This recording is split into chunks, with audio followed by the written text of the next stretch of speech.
Begin Your Own Bank by Santos Dacanay, what this book is about. This book is about taking control of your money and your life. Most people work hard, earn money, and still feel like they are stuck. Bills, debt, rent, and unexpected expenses make it feel impossible to get ahead. Inside, you will discover the mindset and system that banks use to make money work for them.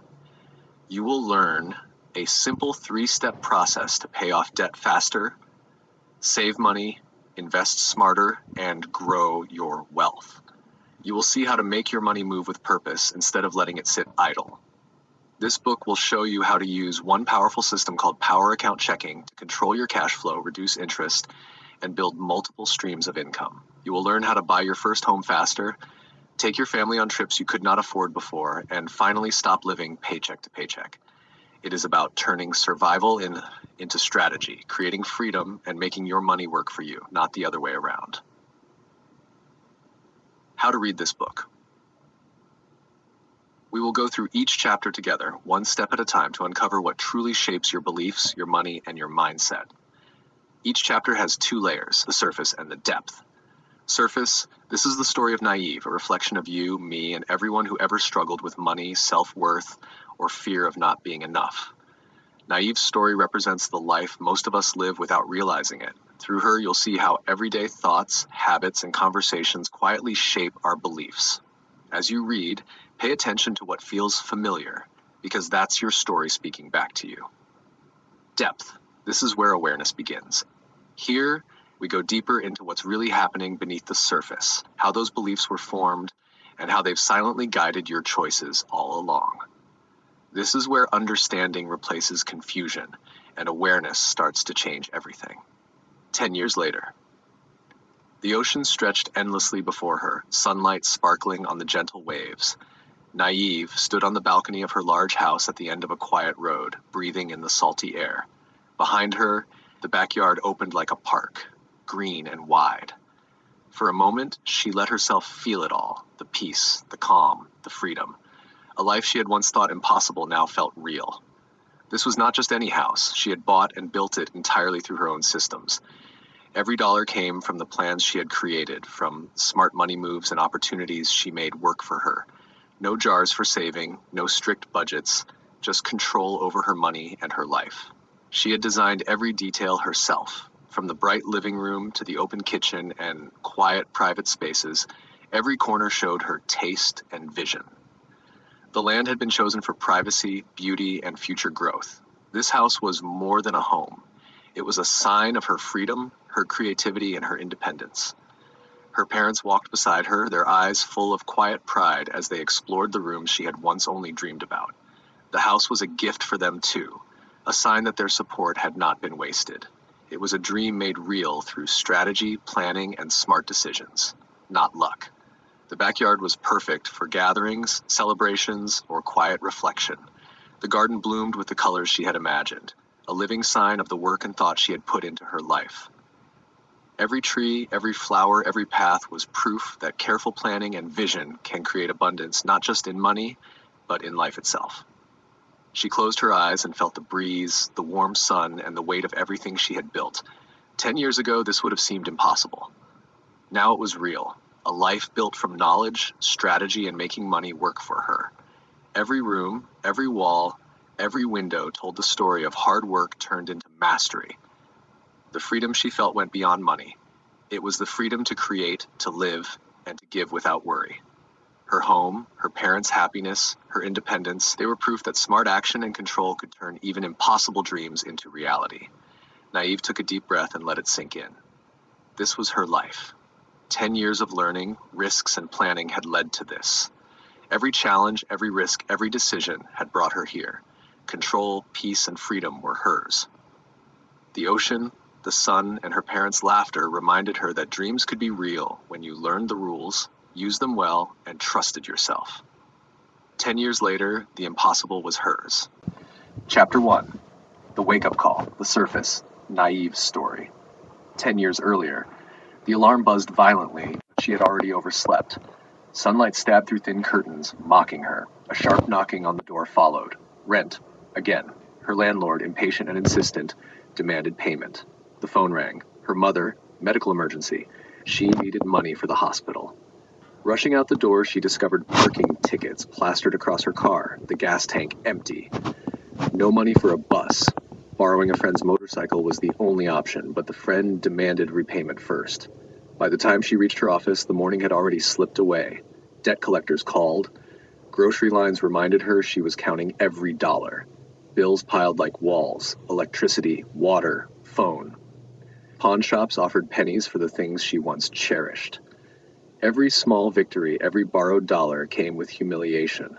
At work, she was invisible and indispensable all at once. She was asked to finish reports in minutes, blamed for delays, watching colleagues receive praise she could never earn. Paychecks were small, obligations massive.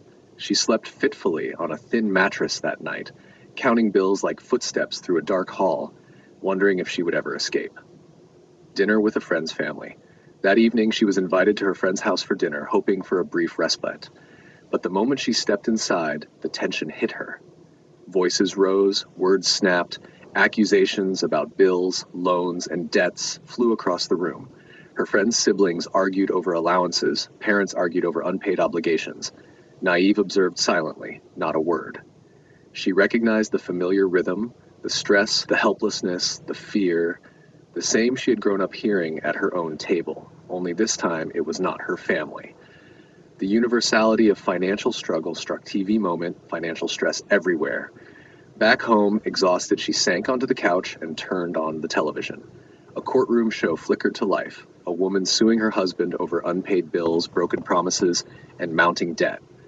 The arguments, the threats, the stress, all boiled down to money. Even entertainment, she realized, revolved around financial struggle. Her world was not unique. It was a reflection of a system that trapped people everywhere. She leaned back, the weight in her chest both familiar and profound, and yet a spark ignited. If everyone struggles, maybe the solution exists. Maybe it is about understanding the rules they are not taught. The Philippines trip, awakening to global financial struggles. The next day, a wealthy friend invited her on a weekend trip to a secluded island in the Philippines, Palawan, to attend a private wedding. All expenses were paid. A beautiful escape. At the airport, her friend revealed a twist. They had to fly ahead, and she would travel alone. Everything was arranged. She just had to show up. Upon arrival, the friend called with an emergency. They had returned to America. Naive was stranded, but she decided everything is paid for, might as well explore. Navigating the Philippines on a tight budget, she saw the hardships of life everywhere. Traffic jams, overpopulated streets, families without refrigerators or washing machines, streets without lights, children running barefoot, people working long hours just to survive. The contrast between her own perceived struggles and the reality around her opened her eyes. Financial hardship was not personal, it was universal. The weight of almost enough. Naive returned to her small apartment, the weight of the day pressing down on her. On paper, she was doing well. Her job paid more than most, and she carefully tracked her budget. At the end of every month, she had about $2,500 left over after bills. She should have felt relief. She should have felt in control, but relief never came. Every month, new emergencies surfaced like clockwork. The car needed repairs she hadn't planned for. The dog's vet bills added up faster than she could save. Friends borrowed money she had already earmarked for debt repayment. Work projects demanded overtime, but she had no energy to take it. Even a sudden utility spike felt like a personal failure. By the time she sat down with her spreadsheets and online banking, her leftover funds seemed to vanish.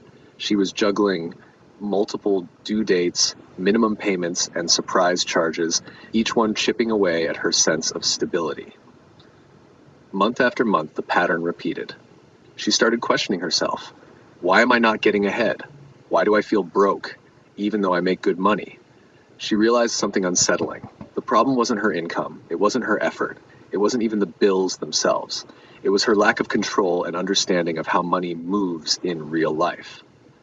She was trapped in a cycle of living paycheck to paycheck, even with leftover funds, and it was suffocating. Every day felt like a balancing act on a thin wire. She calculated payments, prioritized bills, and pushed through. But something always tipped the scale. Even when she made progress on one debt, another would appear. She was constantly firefighting. paying off a credit card while the student loan interest accumulated, covering a car repair while the utility bills went overdue, moving money around to avoid overdraft fees. Despite her best efforts, she felt powerless. Money should have been working for her, yet she felt enslaved by it. The stress seeped into every part of her life. Conversations with friends made her irritable. She avoided outings to save money but felt socially isolated. Nights were restless, filled with mental calculations of what-ifs and how do I cover this next month. Even small wins were hollow. She would pay off a debt only to see another expense appear and feel like she had achieved nothing. She felt ashamed despite her effort, frustrated despite her leftover, trapped despite her income. Every month was a reminder that she was missing a piece of the puzzle, a knowledge gap she couldn't bridge on her own. The combination of financial strain, constant pressure, and emotional weight left her feeling exhausted, hopeless, and unsure if she would ever break free. Chapter 1. The Wake-Up Call. The depth. On the surface, Naiv's life like bad timing and bad luck, everything hitting at once, one expense after another. But underneath it all, something deeper was at work. She wasn't lazy. She wasn't irresponsible. She was trapped in a cycle millions live in every day, what we call the innocent suffering disease. It's the silent frustration of people who do everything right, work hard, pay bills, take care of family, yet somehow never get ahead. It's not carelessness. It's a lack of awareness. They were never taught how the system really works, and that ignorance costs them everything. She was fighting a broken system, one designed to profit from her habits. Every swipe, every payment, every small convenience was tied to someone else's gain. While she earned simple income, banks earned compounding interest on the same money she worked for. That difference, invisible, consistent, and quiet, is what kept her running in place. Naive didn't realize that her feeling of being broke wasn't about income, it was about interest. The system rewards those who understand how to move money, not those who simply make it. Her paycheck was strong, but the way she used it made everyone else richer but her. And when frustration hit, she justified the cycle the same way many do. I deserve this. I work hard. A cup of coffee for comfort. Online shopping for relief. Small rewards that slowly became routines, each one harmless alone, but together they formed a pattern of impulse over intention. Bills, subscriptions, card payments, and buy now, pay later offers blurred into noise. The small print hid the actual cost. Interest piled silently while her energy drained loudly. Sometimes she'd even play the lottery, whispering a prayer for a shortcut out of the struggle, gambling not just with money, but with hope. But the real loss wasn't in the spending. It was in not knowing, not tracking where her dollars went, not seeing how they flowed, not realizing that every unplanned purchase was a brick in someone else's empire. Naive's story wasn't about failure, it was about blindness. The blindness that comes from trusting a system that was never built for her benefit. The problem wasn't her effort, it was the direction of her awareness. Chapter 2. The Hidden Cost. The Surface. Naive's story. The realization. The smell of roasted beans filled the air as Naive waited in line at her favorite coffee shop, her phone buzzing with the latest notification, direct deposit received. She smiled faintly. Payday. The small raise had finally hit her account, the one she'd been promised 2 years ago, postponed 3 times, justified by the company with economic adjustments. Still, she allowed herself a little moment of pride. I earned this, she whispered under her breath. The line moved slowly, but her thoughts were racing. She was already planning a little extra toward her credit card, maybe dinner with her parents this weekend. Next, the barista called. She ordered her usual, a medium latte with oat milk, something she'd stopped buying for a while to save money. When the total flashed on the screen, she blinked. $6.25. She remembered when it used to be $4.10 just a few years ago. She laughed softly, shaking her head. Guess everything's premium now. But as she tapped her card, something in her chest tightened. Outside, she sat on the patio, stirring her drink. She pulled up her pay stub. Gross income, $8,333.33. Net pay, $6,000.04. $2,333 gone before she even touched it. Taxes, she muttered. I never even see that money. It was a strange kind of pain, not losing what you spent, but losing what you never got to keep. On the way home, she stopped by the grocery store. Fluorescent lights, quiet aisles, the rhythmic hum of carts rolling over tiles. She didn't buy anything fancy, just the basics: bread, milk, eggs, rice, chicken, vegetables, coffee grounds. The cashier scanned her items. Beep, beep, beep. She watched the total climb. $132.45. Last year, this same basket had cost her under $90. She knew because she'd started keeping old receipts in an envelope, convinced she was just imagining it. She stood there a second too long before swiping her card, the line behind her shifting impatiently. As she pushed her cart toward the parking lot, she stared at the single paper bag sitting in it, light enough to carry with one arm. "Feels like I'm paying more for less every month," she whispered. Back home, the kitchen light flickered as she set the groceries down. The house was quiet except for the hum of the refrigerator and the ticking wall clock that somehow felt louder than usual. She sat at the table, laptop open, paycheck freshly deposited. She began typing numbers into her spreadsheet: rent, car, insurance, credit cards, groceries, utilities. At the bottom, the leftover balance blinked at her. $178.32. She leaned back in her chair, staring at the ceiling. The math didn't make sense. She was making more money than ever, yet somehow life felt tighter, heavier. It wasn't just the coffee or the groceries. It was everything. Every bill, every price tag, every month. She was running faster, working harder, earning more, and still staying in the same place. She opened her pay stub again, then looked at the pile of envelopes stacked beside her. She whispered, "This isn't living. This is surviving with better numbers." For the first time, she began to suspect maybe it wasn't her fault. Maybe the game itself was built this way.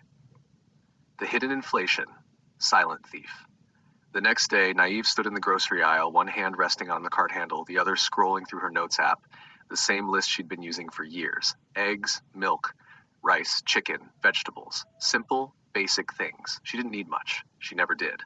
But as she reached for the carton of eggs, her hand froze. $7.49. She blinked, frowned, looked again. "Wasn't this $5 last time?" she whispered to herself. She laughed softly, but it wasn't funny. The bread beside it was up too. So was milk. And the chicken she always bought, the same brand, same packaging, was now almost double. She stood there for a moment, her fingers tightening on the cart handle. The math in her head started running on its own, faster than her pulse. Her raise last year, the one she celebrated with a quiet dinner and a small gift for herself, was 3%. But everything around her was up 20. She walked through the aisles in silence, her list untouched. The store's background music hummed faintly, cheerful and hollow. A mother in the next aisle told her son to put it back, a box of cereal, because we'll get it next time. Naive looked over and caught the boy's face fall. That small look hit her harder than the prices. By the time she reached the register, her cart looked emptier than usual, but the total blinked higher. She swiped her card and forced a smile at the cashier. "It's crazy, huh?" she said lightly. The cashier nodded. "Every week, people complain, but it's all going up." In the parking lot, she sat in her car with the receipt still in her hand. She pulled out an old one from the glove compartment. Same store, same items. Last year's total, $112. This one, $189. Her chest tightened. It wasn't bad budgeting. It wasn't waste. It was something else. Something she couldn't see, couldn't stop, like the ground shifting beneath her feet. At home that night, she spread the 2 receipts on the counter beside her pay stub. The math didn't lie. Her income was crawling while her costs were sprinting. She stared at the numbers until they blurred, the sound of the fridge humming behind her like the world reminding her to keep up. She poured herself a glass of water, but it didn't ease the weight in her chest. For the first time, she realized it wasn't that she was falling behind. It was that the system kept moving the finish line. The hidden cost of living, the added daily stress.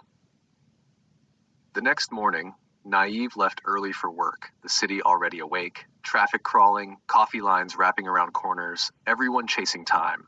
Her playlist played softly, but her mind was running numbers again. Rent had gone up $150 this year.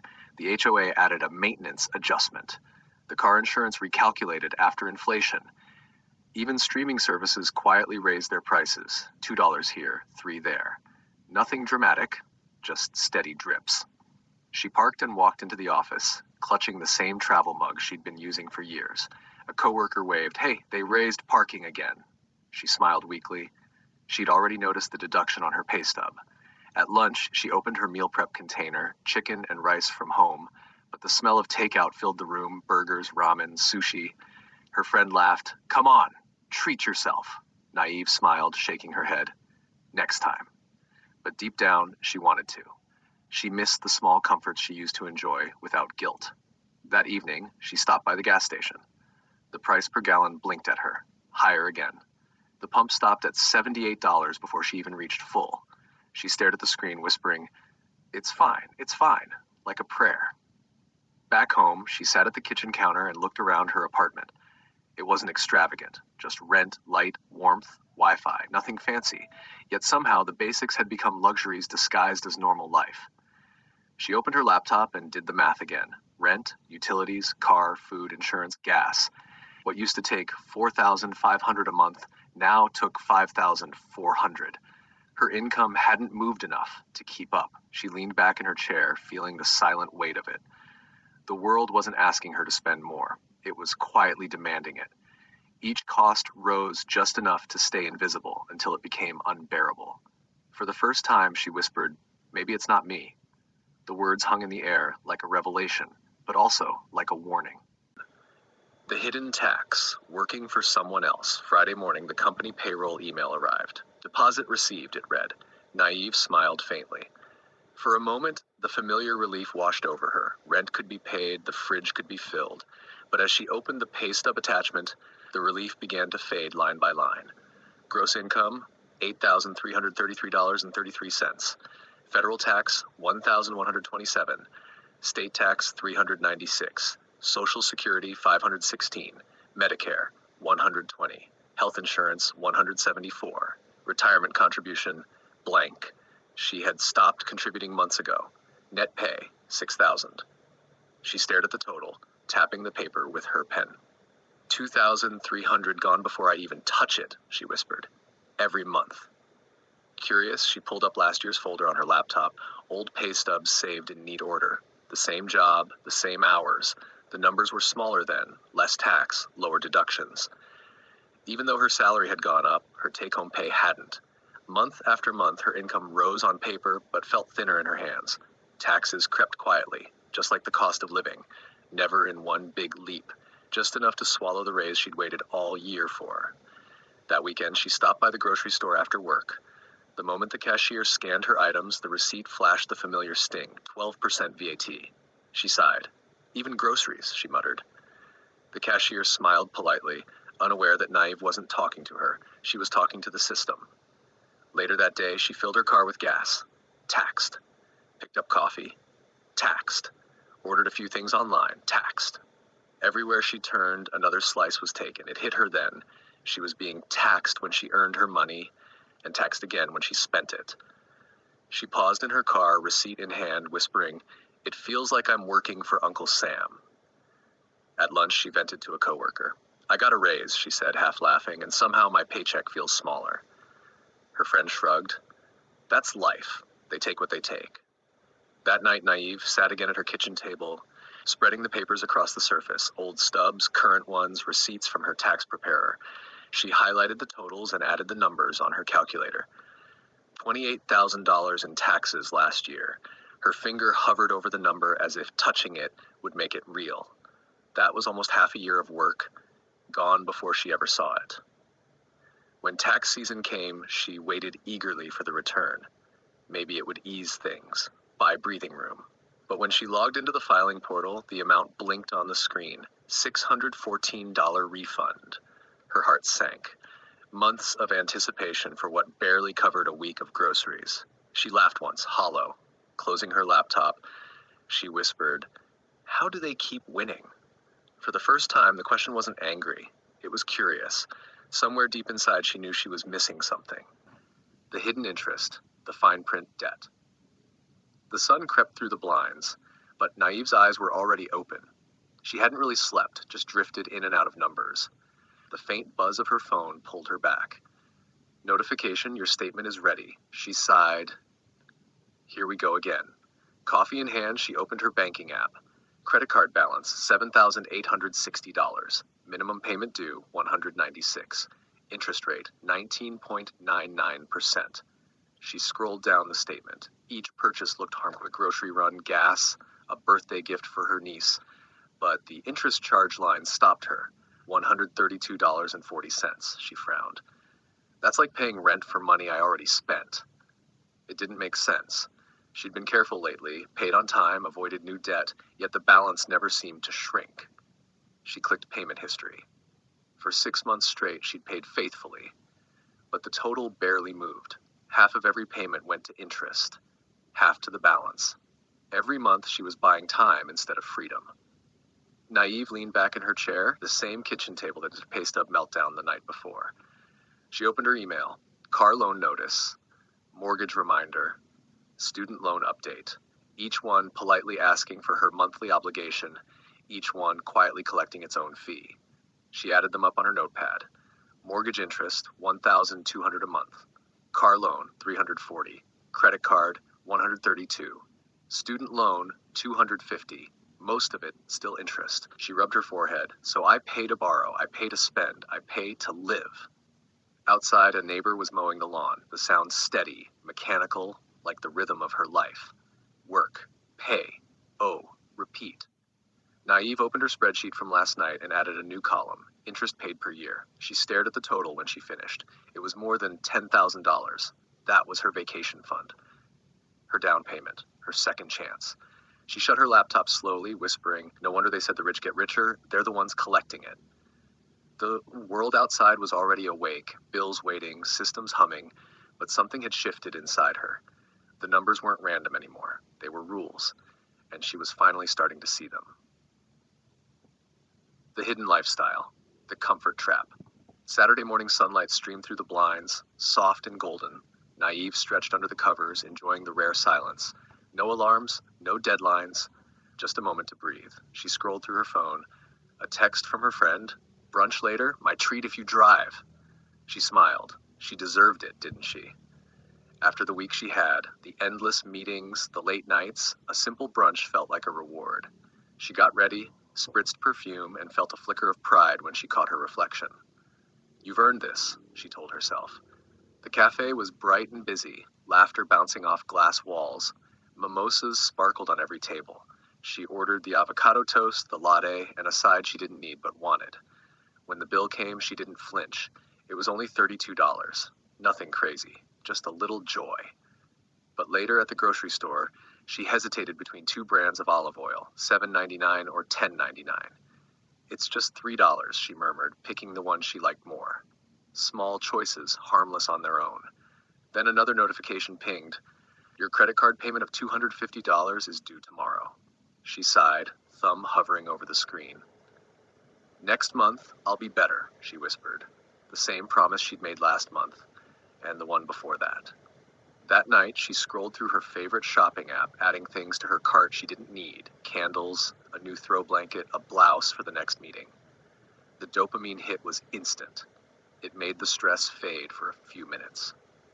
Until she checked her balance again. The high faded. The math returned. Every pleasure had a quiet twin, a cost she wouldn't feel until later. And that was the hidden lifestyle no one warned her about. Not the big splurges, not the designer dreams, but the everyday comforts that made struggle feel manageable.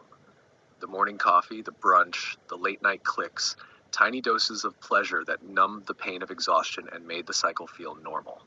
She wasn't reckless. She was tired. And tired people don't overspend out of greed. They overspend out of need. The need to feel alive for a moment in a life that feels like survival. As she turned off the lights, her eyes landed on the shopping bag by the door. It looked harmless, small, pretty, even earned. But deep down she felt it, the quiet ache of realizing she had traded her tomorrow for a few seconds of today. The next morning, sunlight poured through the blinds, too bright, too revealing. Naive blinked against it, the silence pressing against her ears. The shopping bag sat by the door where she'd dropped it last night, its tag catching the light, the receipt still peeking from the top like a quiet confession. She sighed, dragging herself out of bed. Her head felt heavy. not from lack of sleep, but from the familiar mix of guilt and denial. She passed the empty takeout boxes on the counter, the sushi she didn't finish, the dessert she swore she didn't need, the leftover wine glass half full from the you deserve it dinner with friends. The night before had been laughter, clinking glasses, and escape. They had ordered appetizers they didn't touch, desserts they didn't finish, drinks they couldn't afford. The bill had come and she'd smiled, pretending not to notice the total before tapping her card. It's fine, she told herself. We don't do this often. Except, they did. Once for birthdays. Once for promotions. Once for no reason at all. Little rewards for surviving another month of stress. Now, standing in her kitchen, the same space felt heavier. She opened the fridge, a few eggs, half a carton of milk, the same leftover takeout. Her phone buzzed. Payment posted. Netflix $21.99. She stared at it, frowning. When did that go up again? She scrolled through her bank app, and each small transaction hit like raindrops. Streaming, food delivery, music subscriptions, movie tickets, all so minor alone, all so massive together. Balance, $412.27. 2 weeks until payday. She sank into her chair and wrapped both hands around her coffee mug. It had gone cold, again. Every swipe, every delivery, every I deserve this had felt small, harmless. But now, it all sat in front of her, receipts like footprints leading nowhere. It wasn't laziness, it wasn't stupidity, it was survival. In a world that sold comfort as therapy and convenience as happiness. Then came the reminder she once thought was clever, her credit card points balance. You've earned 2,540 miles. It sounded like a prize, proof she was playing the same game rich people played. She smiled for a second, imagining herself on a beach, flight paid for by rewards. But when she looked closer, the math betrayed the illusion. Those miles had cost her thousands in interest she'd never noticed, and the cashback she bragged about barely covered a single brunch. The credit card companies called it benefits. The truth was, the rich used them to multiply wealth. The rest used them to justify debt. Even the free flights weren't really free, because when she finally took one, the hotel, meals, and spending to enjoy the trip cost more than the airfare itself. It wasn't a reward. It was bait. Naive looked around the quiet kitchen, her gaze landing again on the shopping bag. The thing she thought would bring joy now felt like a bill in disguise. She whispered into the silence, I keep paying for peace, but I'm never buying it. The realization came slow and sharp. Her hidden lifestyle wasn't luxury. It was the quiet trade between pain and pleasure, stress and escape, a pattern built one small choice at a time. And this morning, for the first time, she could finally see the actual cost. Chapter 2. The True Cost of Freedom. The depth she is discovering what's been happening to each and every person living in America, the actual cost of freedom, the modern slavery, the ongoing, never-ending financial battle that everyone faces, called the lifestyle of the broke and not so famous. But they still enjoy watching the lifestyle of the rich and famous. They live with the someday mindset. But that someday keeps getting further and further away. Here's her truth. When you trade hours for money, there are only 24 hours in a day. Multiply that by your hourly wage. That means there is a cap on how much you can earn. You cannot earn more than that unless something changes. Let's break it down. $20 an hour minimum wage times 24 hours in a day equals about $480 a day. Multiply that by 30 days and it's almost $15,000 a month. But that's just the start. You need to subtract the hours you are not getting paid for. Sleeping, commuting to work, family time, eating, dining out, personal time, and days off. What's left is the maximum amount you could possibly make in a month. That income is called gross pay or gross income, which is before taxes are taken out. After taxes, you get your net pay or net income, which is what actually hits your bank account. This varies by person, usually between 25 to 35% of your income being taken out for taxes.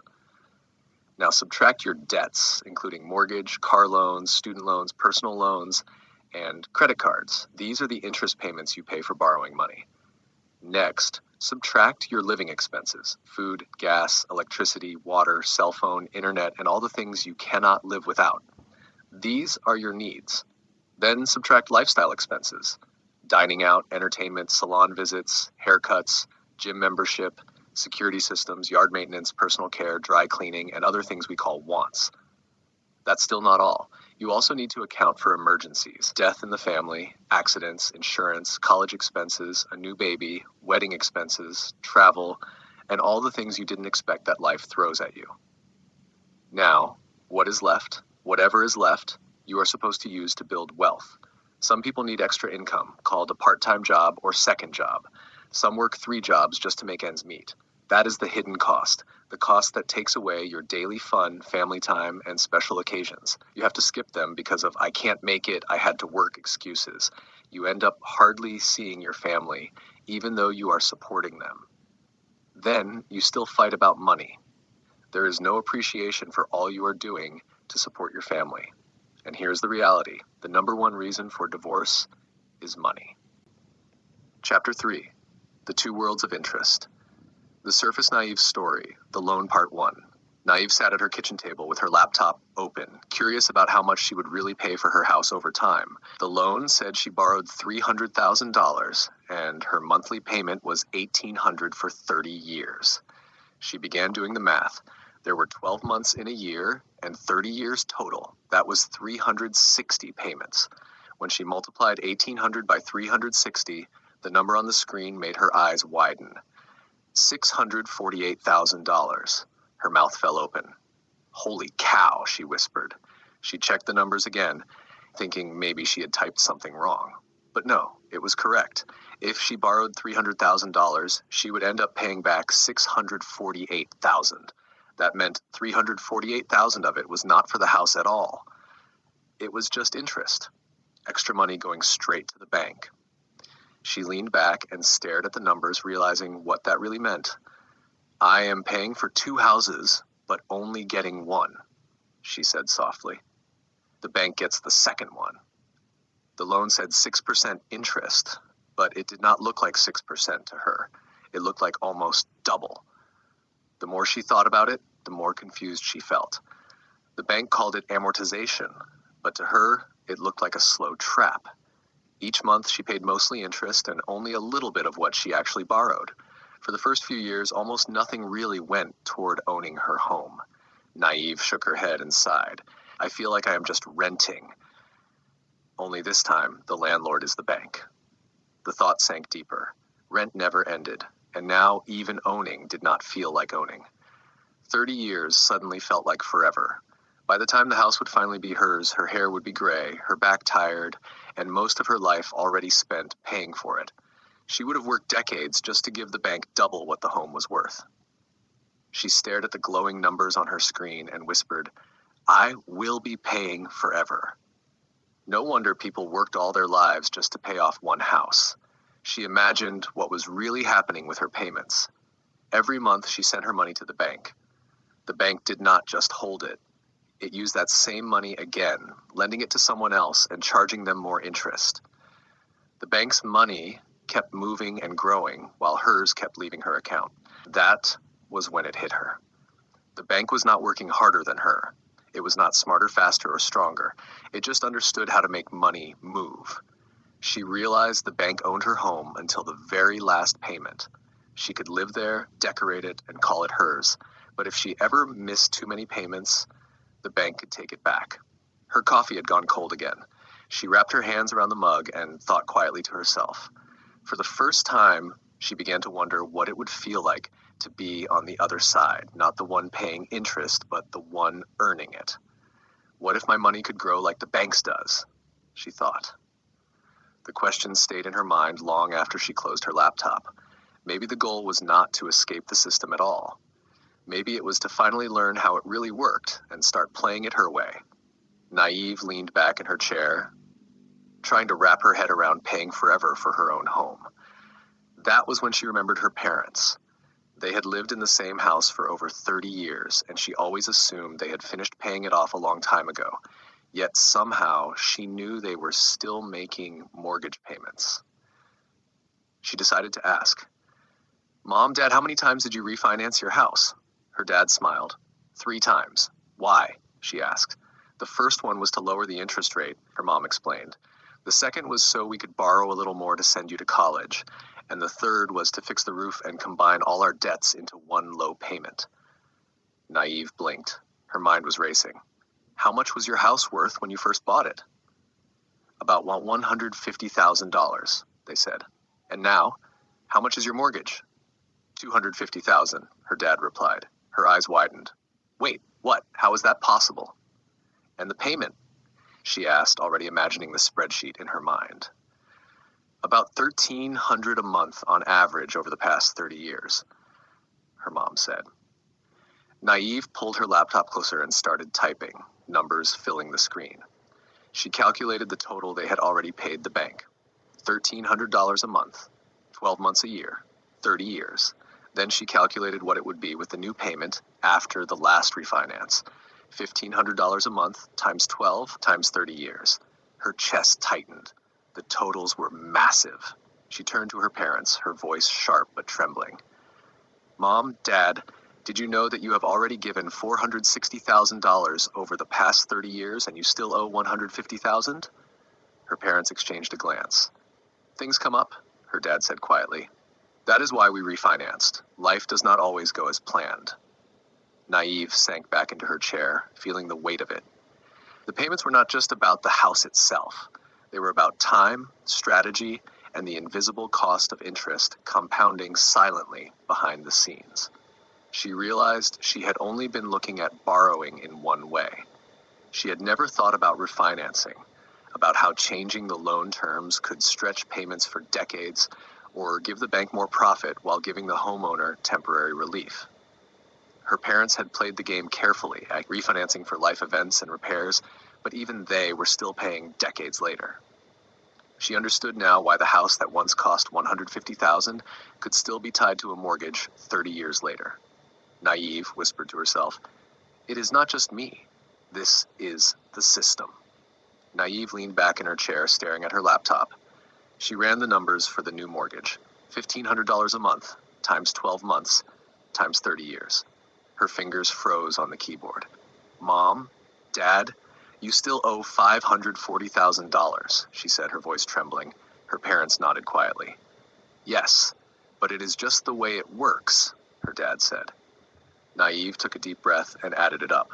The $460,000 they had already paid over the past 30 years, plus the $540,000 still owed, made a total of $1 million for a house that had originally cost $150,000. She could barely process it. Wow, she whispered. $1 million for a house that is not even worth that now. Her parents tried to explain. Things come up. Repairs, college, life, her mom said. That is why we refinanced. Naive shook her head, feeling the weight of the reality. She realized that even careful planning, even making the payments on time, still meant paying far more than the actual value of the home. It was not just the house. It was the bank, silently collecting interest, stretching payments, and keeping families trapped in long-term debt. Her chest tightened. She finally understood why she sometimes felt like she was just renting from a different kind of landlord. She whispered to herself, "This is not just money. It is time. It is life, and it keeps going forever." The two worlds of interest. The depth, the truth behind amortization.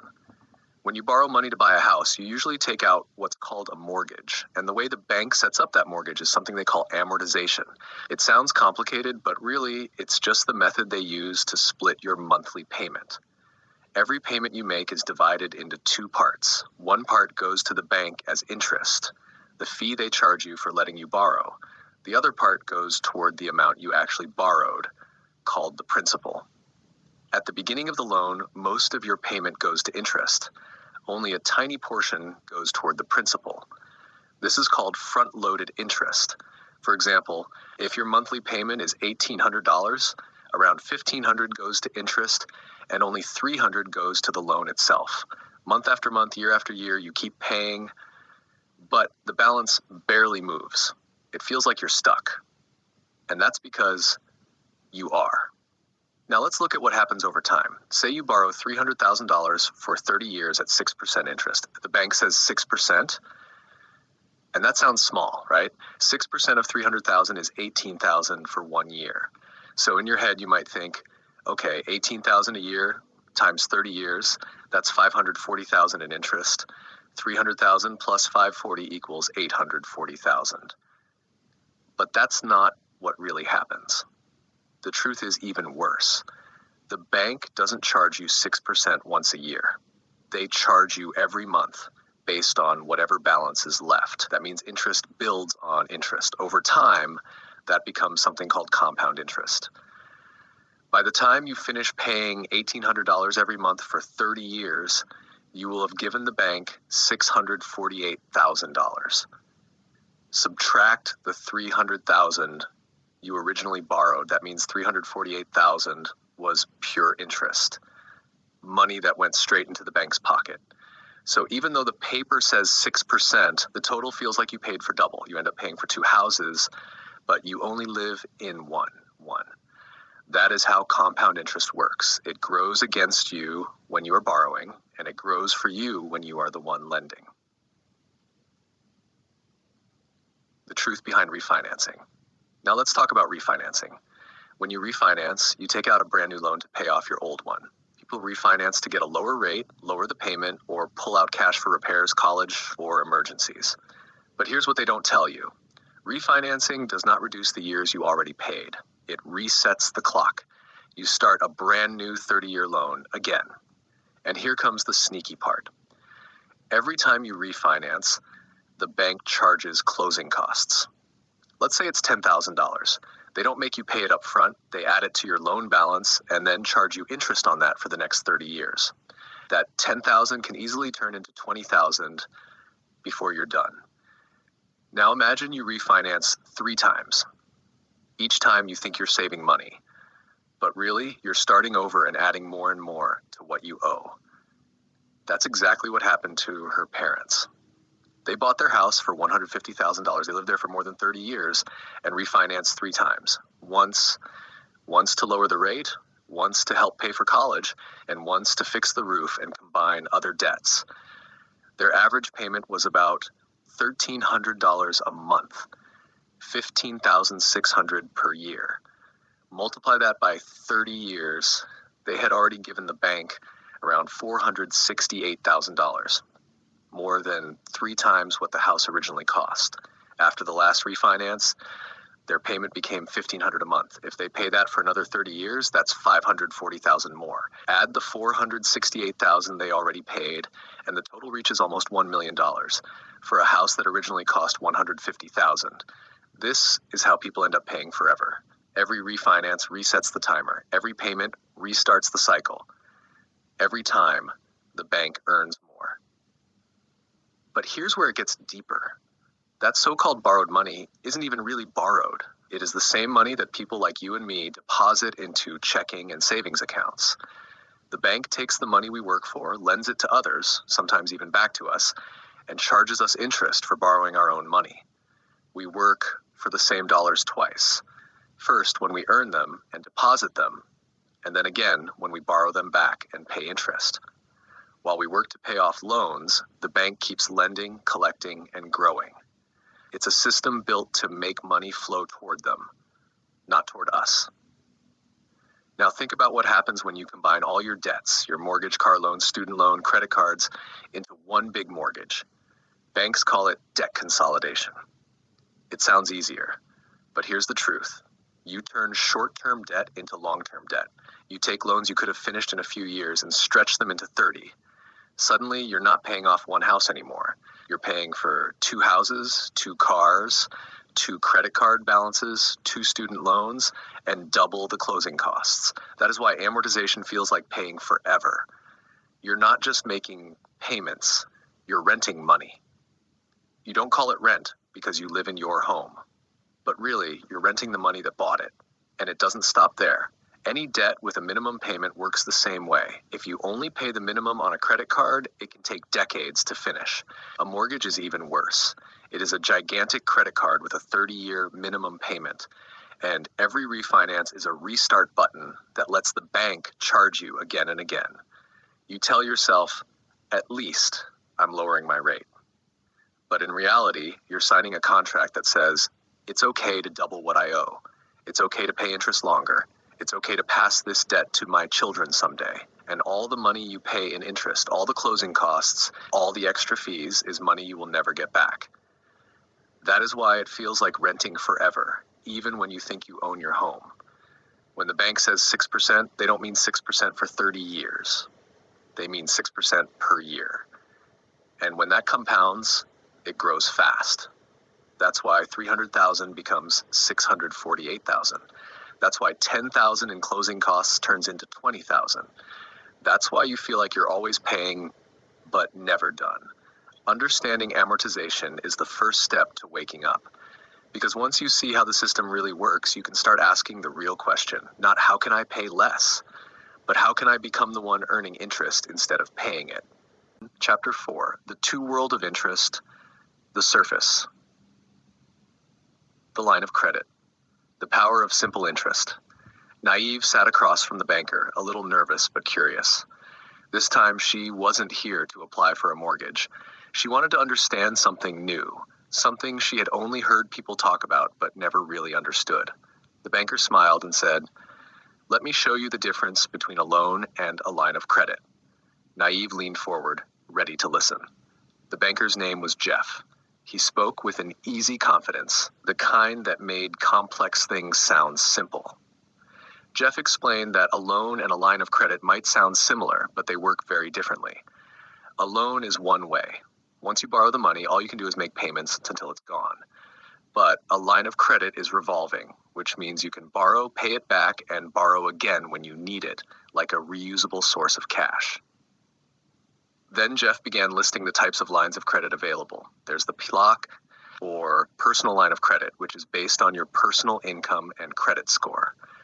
There's the HELOC, or home equity line of credit, which uses the equity in your house as collateral. There's also the BLOC, or business line of credit, for people who own businesses and want to manage their cash flow. And then there's the most familiar one of all, the credit card, which is also a form of line of credit, just with higher interest rates and smaller limits. Naive began to realize that all these products had one thing in common. They were flexible. Unlike her mortgage, which locked her into the same payment every month for 30 years, these lines of credit allowed her to move money in and out freely. Then Jeff said something that caught her attention. All these lines of credit use what's called simple interest, he said. Naive tilted her head. Simple interest? How's that different from what I had before? Jeff smiled. Simple interest is charged only on what you use, not on the entire amount available. Let me show you. He took out a notepad and wrote down an example. Let's say you have a line of credit with a limit of $15,000. If you borrow the full amount, the interest is calculated using a simple method. You multiply $15,000 by the yearly rate, say 7%, then divide that by 12 months. That means 7% of $15,000 is $1,050 for the year. Divide that by 12 and you get $87.50 per month. That's how much interest you'd pay if you used the full amount for 1 month. Naive's eyes widened. That's it? That's how they figure it out? Jeff nodded. Exactly. And here's the best part. If you pay it down or don't use the whole amount, you only pay interest on what you actually borrowed. If you only used half, you'd only pay interest on $7,500. If you pay it off completely, you owe nothing in interest the next month. That made her sit back in surprise. This was completely different from her mortgage, where she had to keep paying every month no matter what. So it's like having a loan that listens to me, she said slowly. It moves with me instead of trapping me. That's right, Jeff said, and since it's revolving, you can borrow again whenever you need it. Most lines of credit even come with a checkbook, or you can request one. You can write a check to take money out, and when you deposit money back, it counts as a payment. It's flexible. It flows both ways. Naive thought about her mortgage again. So my loan doesn't do that because it only goes one way, right? Exactly, Jeff said. A mortgage is designed to only go one direction, payments going out. You can't access the money again unless you refinance, which restarts everything. But with a line of credit, you're in control. You decide when to borrow, how much, and when to pay it back. The bank only charges interest on what's being used. Naive nodded slowly, understanding now why they called it simple. It really was simple. The interest didn't grow on top of interest like her mortgage. It didn't trap her in endless payments. It gave her freedom. For the first time, she saw the difference between the two worlds clearly. One was built to keep her paying forever, while the other gave her the power to control how long and how much she paid. That night, Naive couldn't stop thinking about it. She had spent years living inside the world of compound interest, paying for 2 houses, but only owning 1. Now she discovered a world where money could finally work with her instead of against her. And for the first time, she felt something she hadn't felt in a long time: hope. Stagnant money, Naive was also bothered by what Jeff had said, that the bank doesn't let money sit doing nothing. The bank moves money all the time rather than letting it sit. But when she looked at her own money, it was stagnant, the opposite of what the bank was doing. She let her money sit in her checking account and savings account, doing nothing. Dead money. Naive sat at her small kitchen table, a half-empty cup of coffee growing cold beside her notebook. She kept thinking about what she had seen during the cash flow game. As the banker, she had watched money flow like a river. Loans were given, debts were repaid, properties bought, rent collected. Every dollar had a purpose and never sat idle. Money moved constantly, growing quietly as it circulated.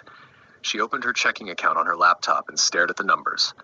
There it was, her paycheck, a few $1,000s, sitting quietly in her account. Bills came and went, leaving the balance lower each month, but nothing ever seemed to grow. Her savings account was even worse. A tiny trickle of interest barely kept up with inflation. Her money was dead. It was the opposite of what she had witnessed in the game. She had moved stacks of cash between players, recorded investments, and seen how every transaction built something larger than herself. In her own accounts, the dollars just sat there, stagnant, unnoticed, losing potential. Frustration rose. She had been working hard, earning consistently, but her money wasn't working for her. It sat still, quietly shrinking in value. She scribbled in her notebook: checking account and savings, money sits. Bank account, money moves. Dead money is wasted opportunity. Naive leaned back and imagined the flow she had seen at the game. She pictured stacks of bills and coins traveling between players, growing as they moved. She realized her own money could do more. It could circulate, create opportunity, and have purpose. She didn't know how yet. She only knew that sitting money was wasted money and moving money was alive. For the first time, she saw the contrast clearly. Dead money was the reality for most people, including herself. But the possibility of moving money, of seeing it work for a larger purpose, was now visible. The spark was there. A new understanding was beginning to form, quietly but powerfully. Money, like water, needed to flow. Chapter 4, The Two World of Interest. The Depth of the Line of Credit, Part 2. The truth about line of credit. When you borrow money through a line of credit, the best way to picture it is to think of your credit card. You are billed only if you use any amount, and you are charged only for what you borrowed that month. When the next month comes, you receive a bill that shows how much you used the previous month. You are then asked to pay at least the minimum amount due, or up to the full balance if you choose. Your credit card, your personal line of credit, PLOC, your home equity line of credit, HELOC, and your business line of credit, BLOC, all work the same way. Each is a form of revolving credit. When you need to borrow again, you simply draw from it. If you have not paid off the entire balance, you can still borrow up to the remaining limit the bank has approved for you. That is how simple interest works. But here's the part most people never realize. The very same principle applies to your checking account, savings account, investment account, retirement account, and even your insurance account. All of them earn simple interest. These are all bank products. The bank pays you for using your money, but only a tiny portion, while they use that same money to make far more. When you deposit money into your savings account or your checking account or even pay your insurance premiums, the bank rewards you with a small return. In exchange, they promise you something that sounds comforting: security. They say your savings are secure. Your checking account gives you access to money for everyday use. Your insurance protects you in case of emergency. Your retirement account gives you a sense of safety for your future. But on the computer screen, what you see is just a number, not your actual money sitting in a vault. The moment you hand it over to the bank, it is no longer truly yours. They now own it, and they lend it out. That's why whenever you try to access it, they charge you fees. Take money out of your checking account, and you might get hit with an overdraft fee or a minimum balance fee if your account falls below a certain amount, say $500. Withdraw a large sum, and there is a withdrawal fee. Send money to another account or to another country, there is a transfer fee. Pay late, there is a penalty fee. Imagine you gave your money to a friend you trust for safekeeping. He says he will hold on to it for you, just for security. You believe him because you trust him. You never actually see where he keeps it. You just take his word for it. He even writes your name in a ledger to show how much is supposedly in his safe. Now, one day, you decide to take your money back, and he says you must pay him interest for withdrawing it. Would you agree to that? Then he adds, since there is only $500 left in the safe, he will charge you another fee for falling below the minimum requirement of $1,000. Would you still pay him? Then he decides to charge you monthly fees if you do not deposit more. When you finally do, he changes the percentage for how much he will reward you for keeping it there. Would you still agree to that? And in the fine print that you overlooked, he included a clause saying he can use 90% of your money however he wants. But he offers you insurance to protect yourself. In case something happens to him, his wife will continue to manage it for you. Of course, there's a separate insurance fee for that. Now ask yourself honestly, do you still believe your money is sitting safely in his vault? Or do you think he is using 90% of it to make himself more money while paying you a fraction of the profit? Sitting, a temporary state. Now let's look at how the bank really earns from our money. When you deposit money in your checking or savings account, it might feel like it is just sitting there, safe. But sitting is temporary. Sitting means waiting for what comes next. Just like when you sit on a chair, you will eventually get up and move. Money works the same way. The bank takes your money while it's sitting and uses it to make more money. They loan it out to other people. When they do this with big loans like mortgages, they earn compound interest over many years. Then they also make more by giving smaller loans or credit cards at higher interest rates or with hidden fees. All of this comes from the same money that was just sitting in your account. Think about what it means to sit. Money in checking or savings earns very little, usually less than 1% per year.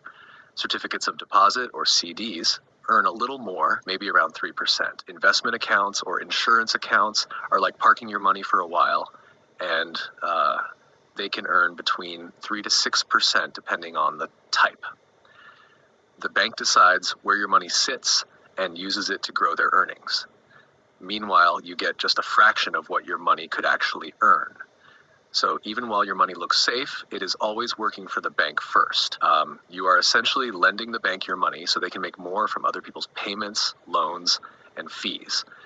Understanding this is key to seeing the full picture of how banks profit from the system while your money is temporarily parked.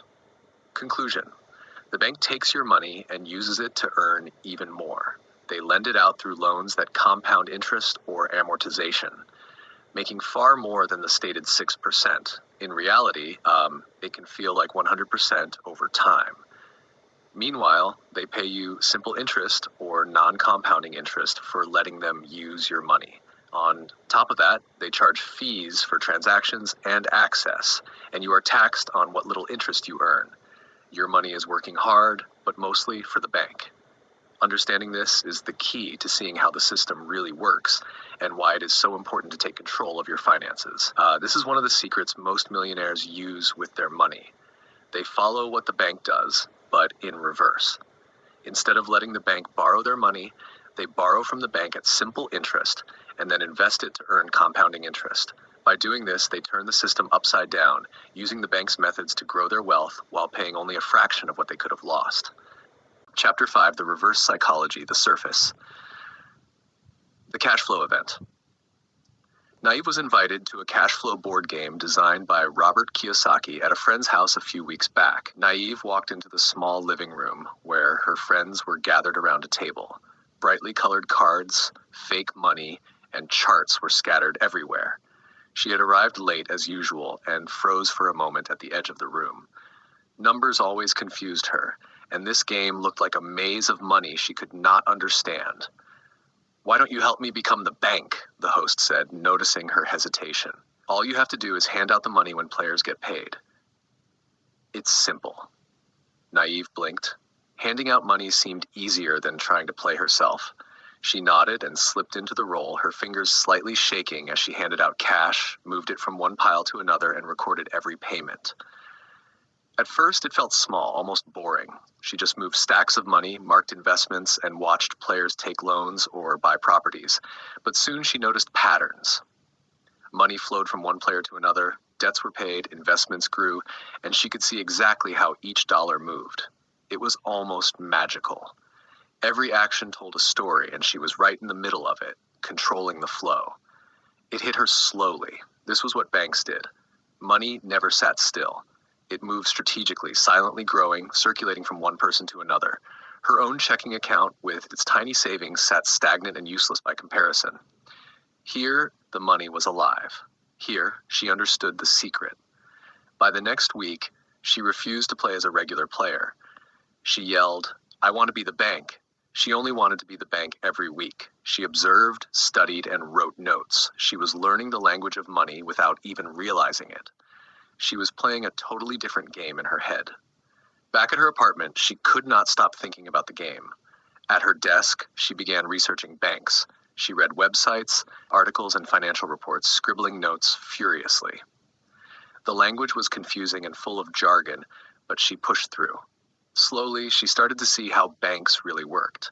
She realized banks treated debt differently. Unlike the loans she had struggled with, banks used debt as a tool. They borrowed at simple interest, lent at compounding interest, and moved every dollar carefully to make more money.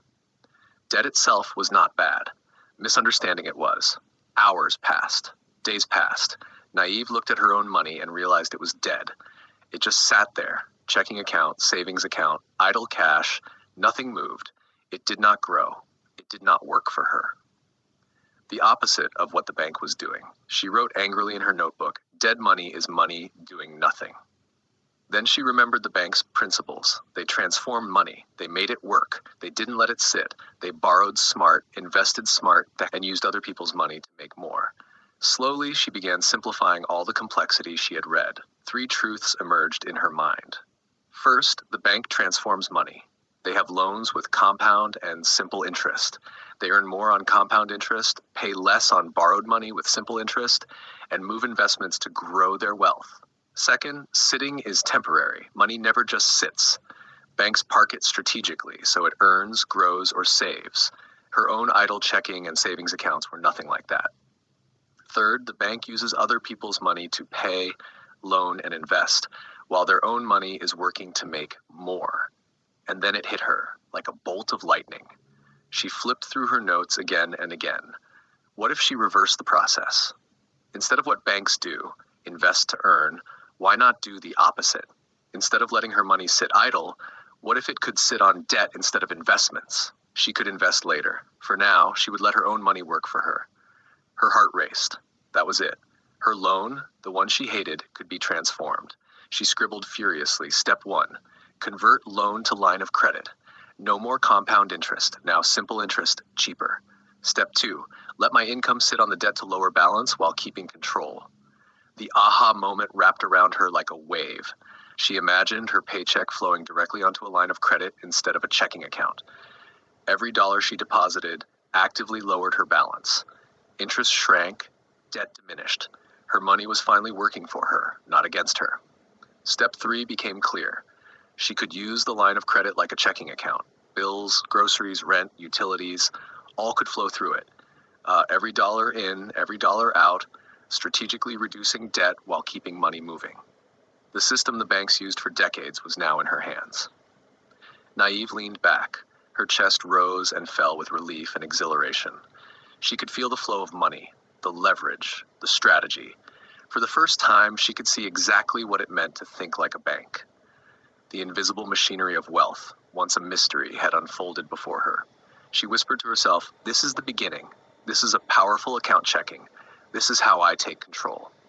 Naive smiled, quietly, fully, because she finally understood. Financial freedom was not about earning more or working harder. It was about understanding the system, applying the tools wisely, and letting money work for her. The game, the research, the notebooks, the dead money realization, the line of credit idea, the aha moment, all had led her to this point. She was no longer naive. She was learning, observing, applying, and most importantly, thinking like a bank. This is Chapter 5, The Reverse Psychology, the Depth Creating Pack. When Naive discovered how banks move money, she wasn't just learning about numbers. She was learning about power, the power of movement, control, and awareness. Most people are taught to save money and let it sit quietly in checking or savings accounts. But the truth is, sitting money is silent money. It does not grow. It does not fight debt. It does not move for you. It just sits while the bank takes that same money, moves it, and earns from it every single day. Naive's aha moment was not just about understanding the game. It was about realizing she had been playing the wrong one all her life. The real game was not about earning more money. It was about controlling how it moves. So she began comparing what the bank does versus most people do. Here's what she saw. 1. Line of credit versus amortized loan. With a loan, you lose control the moment you borrow. The bank gives you the money, then you spend years paying it back. If each payment is filled with compound interest, which means you pay interest on top of interest, it grows quietly in the bank's favor. But a line of credit is different. It uses simple interest charged only on what you use and only for the days you use it. You can deposit money anytime to lower your balance, which instantly reduces your cost. It is flexible, alive, and responsive. It moves like a living system instead of a locked chain. When Naive transformed her loan into a line of credit, she turned her debt from a burden into a tool. Her interest dropped. Her balance moved. Her control returned. 2. Sitting money versus moving money. Naive saw that the money sitting in her checking account did nothing. It was like water trapped in a bottle, still and wasting its potential. But when she let that same money sit on her line of credit instead, it did something powerful. It lowered her balance, cut her interest, and worked for her every single day. Money sitting in checking means idle. Money sitting in a line of credit means active. Same money, different result. One drains you, the other saves you. 3. Line of credit versus checking account. When Naive started using her line of credit like a checking account, everything changed. Every time her income went in, her debt went down. Every time she paid a bill, she was still using the same system, her own power account checking. She realized something powerful. Money could work twice, once to reduce debt and again to pay bills. A checking account cannot do that. A line of credit can. And there was one more secret she discovered. Every time she used her line of credit wisely, her creditworthiness with the bank improved because the bank saw bigger payments than the minimum and saw her principal balance drop significantly. Her checking account never did that. The all-in-one flow, a method that mirrors how a bank engine works. 1. Income goes into the line of credit, acting like a bigger payment than the minimum required. 2. The principal balance drops on the line of credit, cutting interest cost, something impossible with a loan because a loan only moves one way. 3. Expenses are paid out from the line of credit, working just like a regular checking account. 4. The balance moves constantly, so money is always working, never idle, and the line of credit still has cushion available if an emergency happens. This means the line of credit is more than a loan. It can act as an investment account, a savings account, a checking account, a credit card, a debt account, and an emergency fund, all in one. It even helps build your credit. This powerful tool combines everything a bank offers into a single account you control. It lets you use money, credit, and borrowing power to grow, protect, and leverage your wealth. It is packed with everything. By doing this, she was not just paying bills, she was managing flow. The same principle that builds skyscrapers and funds empires was now sitting quietly in her hands.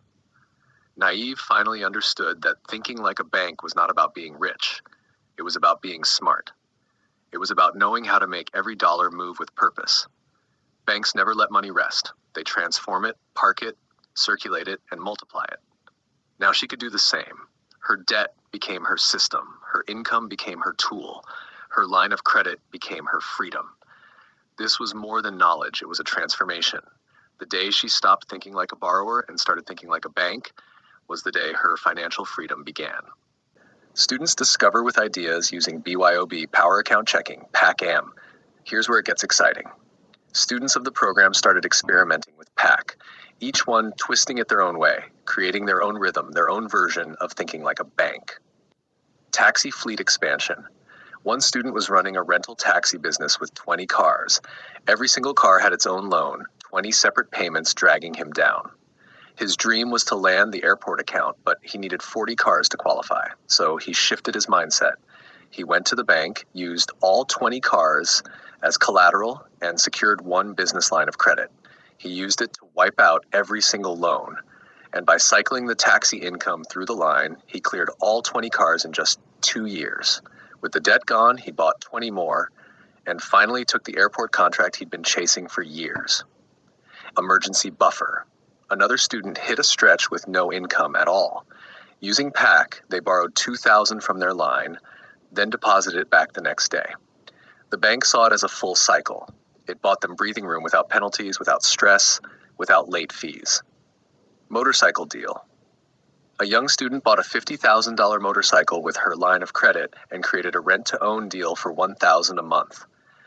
She threw her $2,000 paycheck plus the $1,000 rental into the line every month. In 2 years, the entire balance was gone. The next 3 years, every payment from the renter was pure profit. She wasn't just borrowing anymore. She had become the bank. Student loan hack. Another student copied the motorcycle idea, but instead of keeping the profit, they funneled every payment into their student loans. They shaved years off their payoff. Rental property twist. Once one student took the motorcycle concept and applied it to real estate. Instead of paying a mortgage for 30 years, PAC let them crush it in 7 years, with rental income doing most of the work. Private school parent. One parent used a HELOC to cover their child's private school tuition. By cycling rental income plus salary through PAC, they dropped the HELOC balance fast without draining their savings. Dorm room strategy. Another parent used a HELOC to buy a small house near campus. Their child lived in one room, the roommates paid rent, and the HELOC carried itself. Their child went to school without needing student loans. Startup launch. One student wanted to start a food delivery business. The bank denied the loan. PAC didn't. They used their line of credit, cycled the income, and grew the business without collapsing under rigid loan terms. Wedding debt. A couple used PAC to fund their wedding. They floated the cost on a line of credit, paid it down using job income and family contributions, and entered marriage debt-free. The investor's mindset. One student paired PAC with cryptocurrency. They borrowed through a line, cycled their income every month, and kept the interest low. When the market rose, they sold just enough to clear the line and kept the profits. PAC wasn't just a debt tool, it became a timing tool. Final disclaimer. These examples are for educational purposes only. Please consult with a licensed financial advisor or professional before applying any strategy to your own finances. Chapter 6. The PAC. The surface. Car line of credit, not car loan. Naive sat at her desk looking at her car loan statement. It said $25,000 at 7.42% interest. She had to pay $500 a month for 5 years. The number bothered her. Every time she looked at the balance, it felt like the interest was growing and taking more from her. But this time, she had a plan. She opened her laptop and read her notes. They said, change the loan into a line of credit. Let your income sit on it. Use it like your checking account. The next morning, she went to the bank. Her hands were sweaty, but she was confident. The banker smiled and asked questions about her job, her bills, and her credit score. Naive answered each one clearly. When the banker said, "You are approved for $30,000, Naive smiled quietly. For the first time, she felt like she understood how the game worked. That night, she used the line of credit to pay off her car loan. Just like that, it was gone. No more high interest, no more 5-year payment plan. Now she had one balance she could control herself. She opened her notebook and began her test. Her income was $6,000 each month. Her living expenses were $1,700. Her fixed bills were $1,800. That left her with $2,500 every month. She used her line of credit for everything. Each time her paycheck came in, the balance went down. When she paid her bills, it went up a little, but never by much. Her money was now moving in her favor. After the first month, the balance dropped. The interest was lower than she expected. By the second month, it dropped again. She could see that letting her income sit in the line of credit was saving her money every day. By the sixth month, she could feel her confidence growing. She was no longer waiting for payday. She was in control of her cash flow. Every payment she made was a step forward. By the ninth month, she was amazed at how fast her balance was shrinking. She did not get a second job. She did not have to live on less. She just used a smarter way to move her money. By the 11th month, the loan was gone. She looked at her statement in disbelief.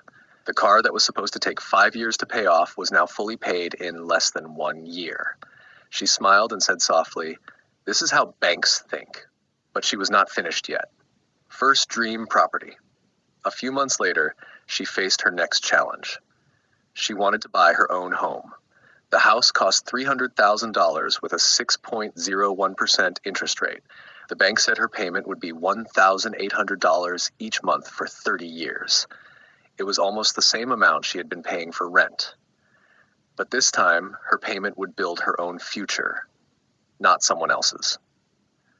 She ran the numbers again, using the same 3 steps she used to pay off her car. Her heart began to race as the results appeared on the screen. 7.5 years instead of 30. Owning her home instead of renting forever. Being in control instead of feeling trapped. She stared at the numbers in disbelief. Could it really work the same way? She needed to be sure. Naive decided to test it again, this time with her dream home. She opened her calculator and began comparing her new idea to a regular mortgage. A traditional loan of $300,000 at 6.01% with payments of $1,800 each month would normally take 30 years. But there was one problem. She could not get a home equity line of credit yet because she did not have any equity. Still, she refused to stop. She already had a $30,000 line of credit and decided to use it as her starting point, her secret tool. She called it her chunk plan. She remembered the saying, "How do you eat an elephant? One bite at a time." That was exactly how she would handle this giant loan. Her first chunk would be $15,000. She ran the numbers again and saw that it would be fully paid off in 6 months using her income and leftover cash flow. That discovery made her pulse quicken. If she could do it once, she could do it again. So she planned to repeat the same move every 6 months. Take another $15,000 chunk, pay it down, then move to the next one. When she finished the full calculation, she sat still for a moment, speechless. The results were real. Even without a home equity line of credit, she could still pay off her entire house in just 7.5 years using her regular line of credit. She compared both results side by side. The traditional 30-year mortgage would cost her about $348,000 in interest, but her new plan would cost only $66,000. That meant she would save 22.5 years and more than $280,000. Naive leaned back in her chair and smiled. She had just proved something powerful. Thinking like a bank was not about being rich or lucky, it was about understanding how money moves and learning to move with it. Chapter 6, the PAC, the depth Naive had finally found the missing piece. Understanding how banks move money was powerful, but applying it changed everything. She realized the secret wasn't about earning more. It was about moving money the right way, the way banks do. And that started with 3 clear steps. Step 1, transform the debt. Naive began with her car loan, $25,000 at 7.42% interest. For years, she paid it like everyone else did, month after month, $500 at a time. But now, she saw the truth. A loan traps you. It uses compound interest, meaning you pay interest on top of interest. It's a one-way street. Once you pay, you can't touch that money again.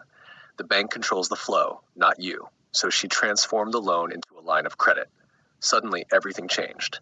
It no longer used compound interest, only simple interest charged by the day, which meant every payment reduced the balance and lowered the cost right away. She had just taken her first step toward thinking like a bank.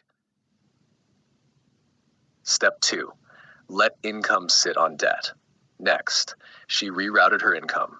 Instead of parking her $6,000 paycheck in a checking account doing nothing, she let it sit on her line of credit. Every dollar sitting there reduced her balance and saved her money. Each day, her debt shrank before she even paid bills. She didn't lose access to her money. She could still pull it out whenever she needed, but now it was working full-time, not part-time. In less than a year, her car loan was gone. 11 months. That was all it took, and she hadn't earned more. She just moved smarter. Step 3. Use the line of credit like a checking account. With her confidence growing, Naive took the final step. She began using her line of credit to pay her monthly bills, rent, utilities, groceries, everything. It worked like a checking account, but better. Her money flowed in and out of the same place, always moving, always lowering her balance. When her paycheck came in, it dropped her debt. When bills went out, they flowed through the same system. She kept control. She stayed in motion. Naive called this her most powerful checking account because it didn't just pay bills. It built credit. It transformed debt. It saved interest. It created buffer. It paid off debt fast. And it made her look at banking differently. The proof. A few months later, she ran her numbers again. Her system had worked perfectly. She had paid off her $25,000 car loan in 11 months instead of 5 years. She had saved thousands in interest, and she had done it without earning a single dollar more. It was all about movement, control, and awareness, the same 3 things banks have mastered for centuries. Naive smiled. She had turned her debt into a system, her paycheck into a weapon, and her line of credit into her own private bank. Chapter 7. The Transformation. The Surface Naive's Journey. Naive had dreams and goals, but life kept her trapped. She worked long hours, sometimes late into the night, yet she still felt broke. Every paycheck seemed to disappear before she could even breathe. She worried what her parents might think. She worried she wasn't good enough. Raises and bonuses never fixed anything. She felt stuck. She started noticing something important. Her struggles weren't only hers. People everywhere were going through the same thing. Money was hard to control, bills piled up, emergencies came out of nowhere. No matter how hard she worked, the system felt designed to keep her surviving, not living. She began seeing the hidden cost of everything. Every purchase, every late fee, every small debt, all of it quietly held her back. Even the things she thought she could manage were slowly draining her. She realized surviving wasn't enough. She needed control. Then, a cash flow board game opened her eyes. It showed her how banks work and how they think. And one day it hit her. Banks don't work for money. Money works for banks. That one truth changed everything. If banks could make the same dollar work over and over, why couldn't she? If banks could grow wealth using other people's money, why couldn't she grow wealth using her own? Her survival mindset turned into strategy. She stopped fearing bills and started studying the flow of money. She created a system called Power Account Checking, PAC, one account that controlled the flow instead of letting the flow control her. One system that made every dollar move with purpose. She learned to think like a bank, not as a customer, but as the owner. Step by step, she tested her ideas. Her car loan, once a heavy burden, disappeared in less than a year. Her first home, once just a dream, could be paid in 7.5 years instead of 30. She discovered she could use her cash flow and line of credit in smart, precise ways to make money work for her instead of the other way around. And the change wasn't just about money. Fear of scarcity became confidence. Anxiety about the future became excitement. Challenges that once paralyzed her became opportunities to apply what she had learned. Her instincts to survive became tools to build a life she actually controlled. Naive began seeing the world differently. Opportunities were everywhere. Goals that once felt impossible were suddenly within reach. She could plan, decide, and act with clarity. She wasn't reacting to life anymore. She was directing it. Her transformation went far beyond finances. It touched her mind and her spirit. Every plan was clearer. Every choice felt powerful. Every idea she had felt possible. Survival had given her grit. Thinking like a bank gave her freedom. And when she finally looked back on her journey, she saw how far she had come. What once seemed impossible, the home, the freedom, the opportunities, was now within reach. She had survived chaos and struggle. She had become strategic, deliberate, unstoppable. Naive had become her own bank. And with that power, anything was possible. Chapter 7, The Story of Change. The Depth, the Mindset Shift. Naive was tired of working hard and still feeling broke, tired of watching her paycheck disappear before she could even breathe. She wasn't reckless, she was just trapped in a system designed to keep her surviving, not living. She began to see the pattern, how money flowed to the bank, not through her. No matter how much she earned, the system always took first. And that's when it hit her. Banks do not work for money. Money works for them. That one truth changed everything. It opened her eyes. It woke something up inside her. A mix of anger, hope, and determination. If banks could use the same dollar over and over again, why couldn't she? If they could grow wealth from other people's money, why couldn't she grow wealth from her own? That's when survival turned into strategy. She stopped being afraid of bills and started studying the flow of money. She learned something powerful. Control, not income, is what creates freedom. And that's when PAC, Power Account Checking, was born. One account to control the flow instead of being controlled by it. One system to make every dollar move with purpose. She learned to think like a bank, not as a customer, but as the owner. For the first time, she wasn't reacting to life. She was directing it. And in that moment, Naive stopped surviving and started building. She wasn't just beginning her own bank. She was beginning her own becoming. The BYOB mindset benefits. 1. Banking strategy. Treat your bank like a partner. Watch how money enters and exits your life. Keep it moving instead of letting it sit still. When money moves, it grows. PAC brings multiple bank tools into one system, your personal engine for building wealth faster than the traditional way. 2. Build, repair credit strategy. Pay bills through your PAC. Keep activity steady. Lower your credit usage. Banks reward consistency. PAC helps you build lending power. 3. Debt reduction strategy. Replace long, heavy loans with flexible lines of credit. Use PAC to shrink interest costs by moving your money through one powerful system. 4. First home buying strategy. Think ownership, not renting. Use PAC to build cash flow and qualify for better loan terms. Then use the same system to pay off your home faster. 5. Passive income strategy. Use your freed cash flow to buy assets that pay you. Rentals, royalties, digital income, small businesses. PAC helps you multiply income streams without adding another job. 6. College funding strategy. Borrow from your own PAC structure instead of relying on expensive student loans.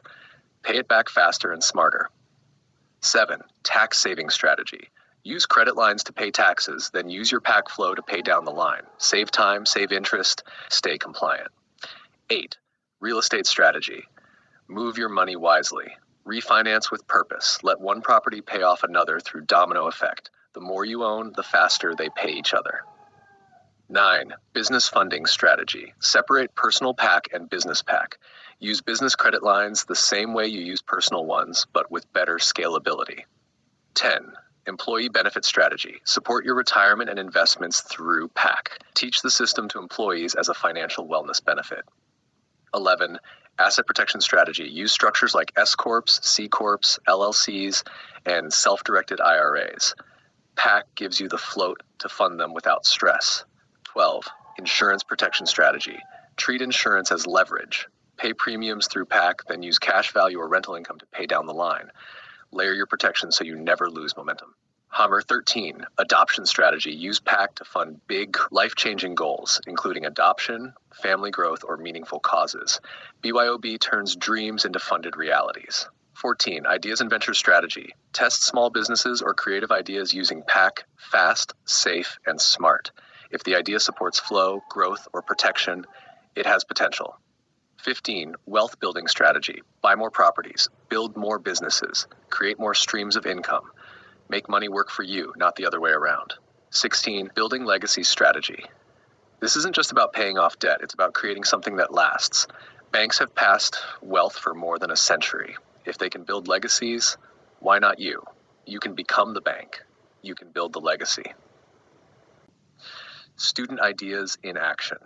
Do you have brilliant ideas? Here are examples of how other students applied BYOB and PAC to think outside the box and create their own financial engines. One of the biggest breakthroughs students discover with the BYOB mindset is that money is a tool.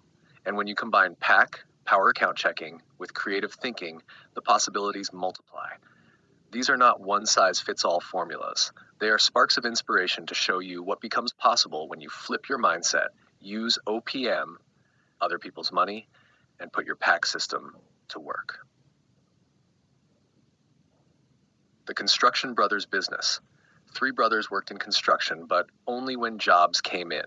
Most days they stayed home with little or no income. After learning the BYOB concept, they decided to stop waiting for work and create their own. Each brother pulled out a home equity line of credit on their homes. They combined the 3 lines, giving them enough cash to buy land outright. They used the remaining credit to build the house themselves. Once it was completed, they rented it out for passive income. Then they used the new equity to pull out another line and buy more land. Within 1 year, they were building 3 homes per year and stacking rental income. This is the BYOB mindset in action, turning credit into capital, labor into ownership, and jobs into freedom. Credit card as a PAC tool. One student had no loans, only credit card debt. Instead of treating the card as a burden, they turned it into a PAC engine. Their paycheck entered checking, then immediately went into the card to drop the balance. Living expenses flowed through the same card. Over time, their utilization dropped, their limits increased, and interest fell, all because they retrained their brain to control the card instead of being controlled by it. Domino effect with HELOC. Another student flipped their mortgage into a home equity line of credit. By chunking payments through PAC, they turned a 30-year mortgage into less than 10 years. Once the first domino fell, extra cash flow attacked the next debt, and the momentum spread like falling tiles. Fix and flip real estate. A small business owner used a business line of credit as their PAC. Instead of waiting to save money, they floated renovation costs using the line. Income went directly against the balance, cutting interest daily. When the property sold, profits cleared the line, leaving both the profit and the PAC engine ready for the next deal. Yard service business. A student with no startup capital used a small line of credit to buy supplies and equipment for a yard service. They hired local teens to do the work, paid them from the line, collected payments from clients, then cleared the float. Once the line reset, profits stayed and the cycle repeated. PAC plus OPM created a business from nothing. Free rent strategy. A student used their line of credit to rent a 3-bedroom home, then subleased 2 of the rooms. The rent from roommates went straight into PAC, covering the full payment. They lived for free and watched their line balance drop faster every month. Self-directed IRA plus PAC.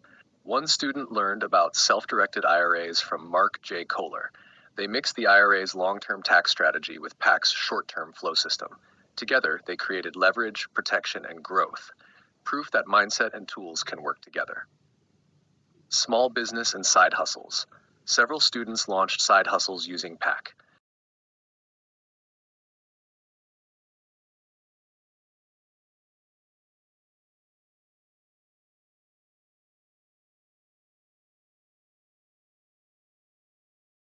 Computer repair using the line to buy parts. Social media marketing using the line to cover ad costs. PAC gave them the breathing room to act fast instead of waiting to save enough. Passive income experiments. Some students went completely outside the box. One turned a huge backyard into a mini pudding green and rented it hourly. Another revived a vintage video rental niche for collectors. PAC gave them the float to test ideas cheaply and measure results quickly. Disclaimer. These examples are for educational purposes only. Consult with a licensed financial advisor or professional before applying any strategy. Here it is, clean and smooth. What to do next, from begin to becoming your own bank. You've finished BYOB, begin your own bank, the first step in transforming how you see money. You witness Naiv's struggle, the late nights, the bills that never stop, the worry no paycheck could erase. You also witnessed her breakthrough, shifting from surviving paycheck to thinking like a bank, using strategy instead of stress and control instead of fear.